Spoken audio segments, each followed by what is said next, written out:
Bakit may galit sa iyo kahit naman wala kang ginagawang masama sa iba? Bakit merong taong ayaw sa atin ngayong wala naman tayong kasalanan sa kanila? Ito po ang tandaan nyo. Kung wala kang kaaway, ibig sabihin, hindi ka pa ganon kahalaga. Kung walang natatakot sa iyo, ibig sabihin, hindi ka malakas at wala kang kapangyarihan.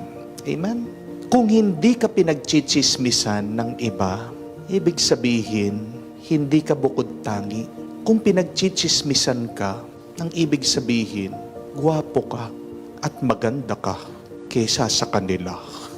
Kung may nagbabato sa iyo, ibig sabihin, mabunga ang buhay mo.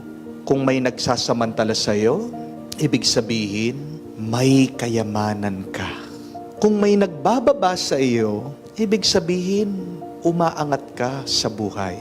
Kung may nagsasantabi sa iyo, ibig sabihin, natatakot sila sa iyo. Kung sinisiraan ka ng iba, ibig sabihin, sikat ka. Kung minamaliit ka ng iba, ibig sabihin, nasasapawan mo sila. Hindi ka sisiraan ng isang tao kung sira ka na. Sinisiraan ka ng iba dahil may mabuti kang ginagawa. Kapag hinahanapan ka ng mali ng iba, ito ay dahil may tama kang ginagawa. Bakit may galit sa iyo kahit wala ka namang masamang ginagawa? Ito ay dahil may masama sa kanilang isip at puso.